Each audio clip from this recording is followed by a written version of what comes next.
kita akan membahas isu yang lagi banyak banget dialami sama orang-orang, yaitu kesehatan mental. Nah, sekarang aku lagi bersama orang yang sedang mendalami ilmu psikologi nih, teman-teman. Halo Kak Bunga. Apa kabar Kak Bunga? Baik. Ya, lagi kuliah di mana sekarang? Selamat sore teman-teman semuanya. Perkenalkan, nama aku Bunga Rani Ramadan. Aku boleh kan ya perkenalan diri dulu? Boleh banget. Perkenalkan, nama aku Bunga Rani Ramadan. Biasa dipanggil Bunga. Aku mahasiswa semester 5 jurusan psikologi di Universitas Gunadarma. Wah, sama gitu ya. Kamu juga Gunadarma? Iya, aku komunikasi.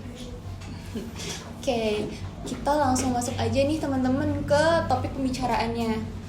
Ini Kak Bunga, sebelum kita masuk ke inti topiknya, Kakak dari sudut pandang Kak Bunga ini, kesehatan mental itu apa sih?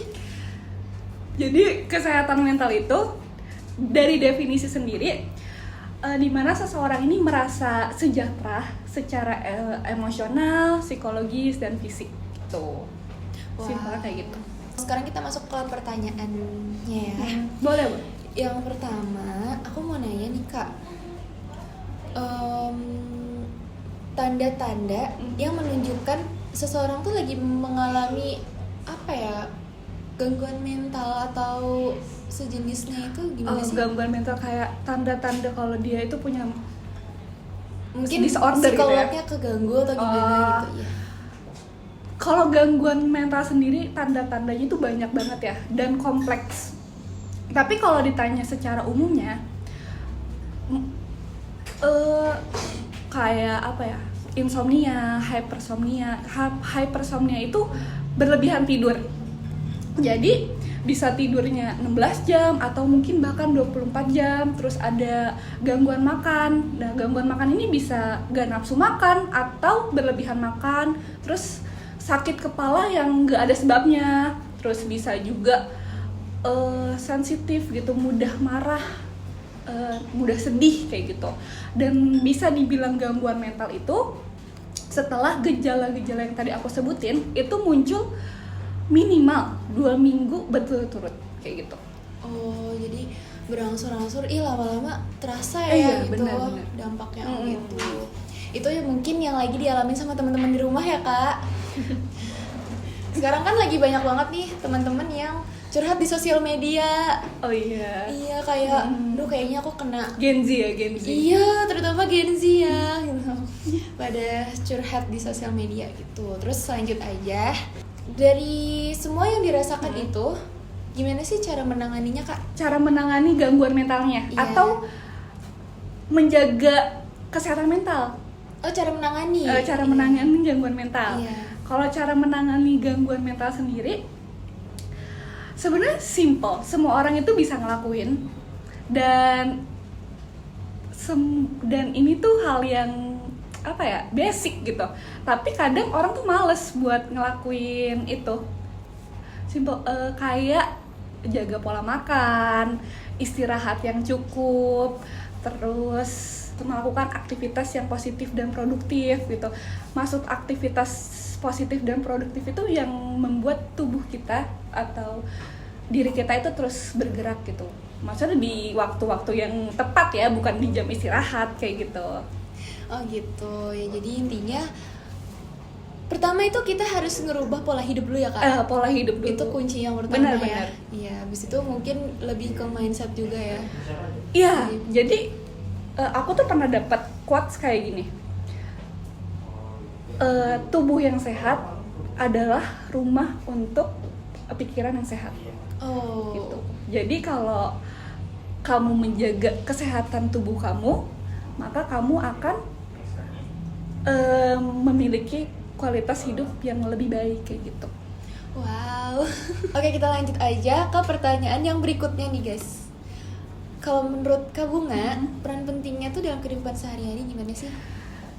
Jadi kesehatan mental itu sama pentingnya kayak kesehatan fisik. Jadi kalau kita menjaga kesehatan mental kita dengan baik, maka kita akan lebih mudah untuk lebih mudah untuk mendapatkan kehidupan yang bahagia, tadi produktif, lebih jernih dalam menghadapi pikirannya lebih jernih dalam menghadapi masalah kayak gitu. Oh gitu. Nah terus nih aku ada pertanyaan lagi Kak. Kan sekarang itu orang-orang tuh sulit ya untuk menyimbangkan antara kehidupan pribadi sama pekerjaannya. Benar. Nah jadi kalau menurut Kak Bunga itu cara mengelola stresnya gimana sih? Sebelum kita bahas mengelola stresnya, kita bahas dulu tentang regulasi emosi ya. Ini masih berhubungan sama cara mengelola stres. Okay. Jadi regulasi emosi itu cara seseorang mengkontrol atau mengatur emosinya. Jadi kalau kita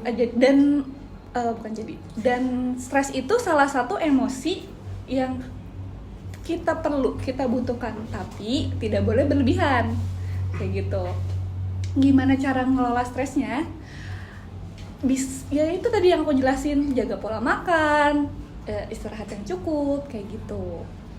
Oh jadi balik lagi ke pribadinya masing-masing ya Kak? Benar. Betul. Gimana mengelolanya gitu. Oke. Antara kesehatan fisik dengan kesehatan mental itu kaitannya gimana sih Kak? Kesehatan fisik itu sama kesehatan mental itu sebenarnya mereka ini dua hal yang berkaitan erat ya. Jadi ya balik lagi yang tadi quotes yang aku bilang, tubuh yang sehat itu adalah rumah bagi pikiran yang sehat. Jadi ya balik lagi, kalau kamu menjaga kesehatan mental kamu dengan baik, menjaga fisik kamu dengan baik, maka kamu akan bisa meningkatkan kualitas hidup yang lebih baik gitu. Which mean punya kesehatan mental yang baik gitu, yang bagus kayak gitu. Oh, wow, oke baik.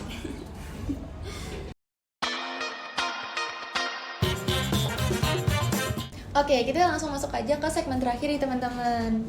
Kalau menurut Kak Bunga sendiri, itu kapan sih seseorang tuh perlu gitu untuk menemui profesional psikolog gitu?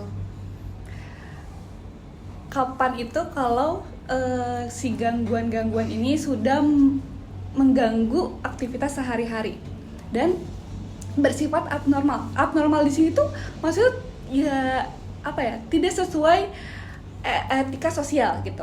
Kayak misalnya nih, biasanya kan orang kalau misalnya lihat kecelakaan itu panik ya, atau was-was gitu kayak.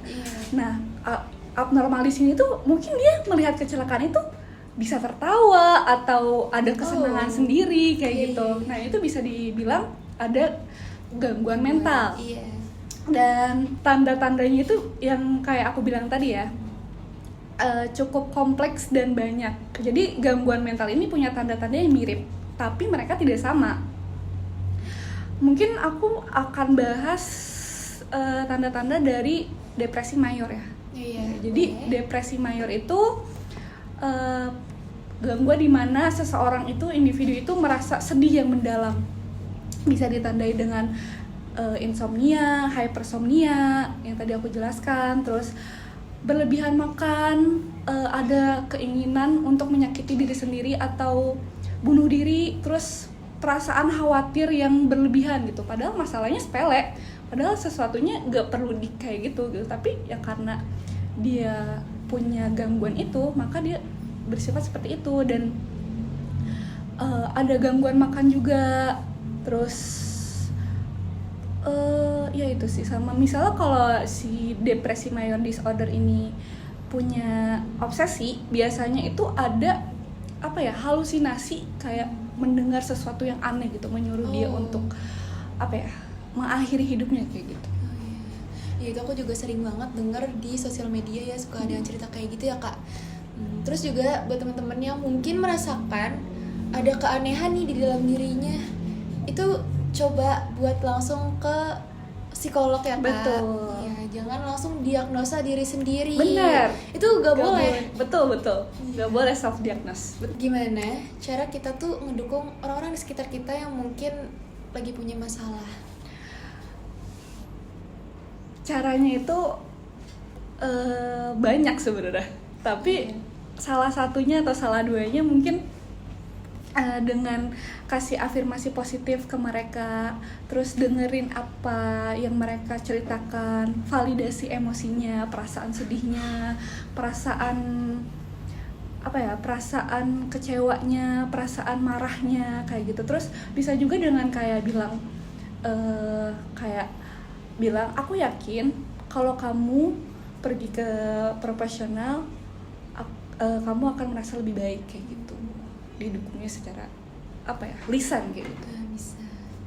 Oke. Pokoknya kalau misalkan di sekitar kita ada orang yang seperti itu, lebih baik didampingi ya Kak, ditemenin. Iya, benar. Dinasehatin yang baik ya, jangan malah dijudge atau mungkin banyak orang yang ngeluh juga kayak, ih gue kalau curhat sama orang pasti nanti malah adu nasib gitu. Benar. Ya. Iya, sebenarnya orang-orang yang punya disorder gitu atau gangguan itu hanya butuh didengar aja.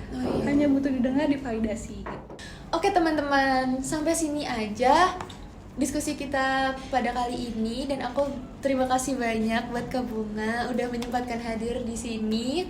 Terima kasih kembali sudah diundang di Cozy Talk. Wow, iya terima kasih. Nah, kita pada diskusi kali ini mendapatkan cukup banyak wawasan dan informasi ya dari Kak Bunga. Semoga dengan diskusi kali ini kita bisa aware sama isu kesehatan mental ini ya Kak. Karena kesehatan mental itu sama pentingnya dengan kesehatan fisik. Oke. Sekali lagi terima kasih sudah menonton acara kami kali ini. Sampai jumpa di lain waktu. Bye guys.